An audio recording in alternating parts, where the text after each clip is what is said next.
Gəlin 51-ci suala baxaq. Bu sualda da çox deməli maraqlı nüanslar var. Halbuki bu da deməli imtahana düşmüşdü belə bir sual tipi.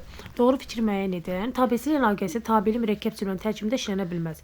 Niyə də işlənə bilmir? Məsələn deyirəm ki, qonaqları, dostları çağırsa, vergül, biz orada iştirak edərik.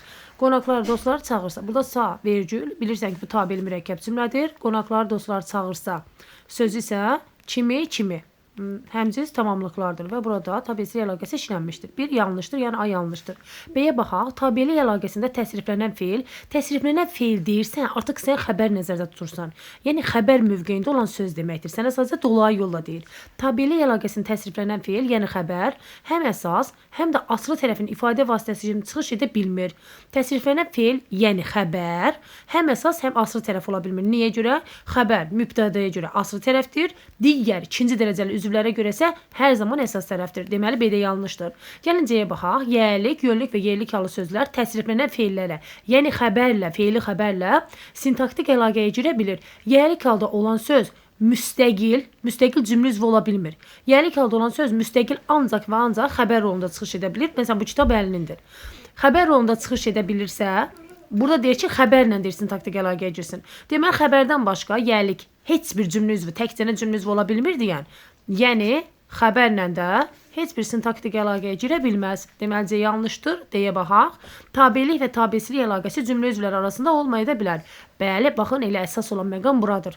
Tabelik əlaqəsi cümlə üzvləri arasında olmayanda bilirik ki, ikinci, üçüncü növ təyin söz birləşməsi arasında və yaxud bütün söz birləşmələri arasında ola bilər. Demək olar ki, 80%, 90% söz birləşmələri arasında tabelik əlaqəsi var.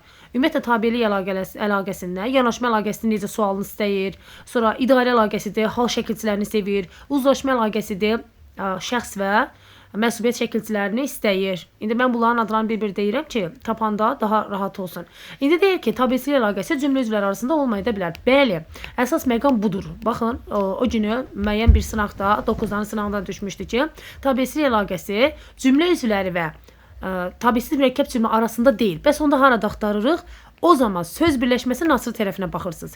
Məsələn, deyirsən ki, Laləni və Röyanı axtaranda yağış yağdı.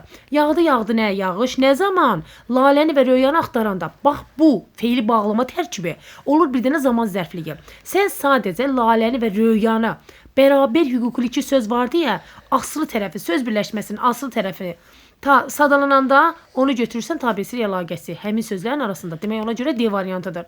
Y variantında deyir ki, işarə vəzifənin hamısı sintaktik əlaqədə yalnız asılı tərəf kimi çıxış edə bilir. İşarə vəzifənin hamısı sintaktik əlaqədə. Məsələn, deyirəm ki, qızların eləsi deyirəm və yaxud mənim kitabım. Burada sintaktik əlaqədə, məsələn, 3-cü növ təyini söz birləşməsində elə idarə və uzlaşma əlaqəsi var. Bir dəfə asılı olur, bir dəfə əsas olur. Birinci və ikinci tərəf. Cavabımız olur D variantı.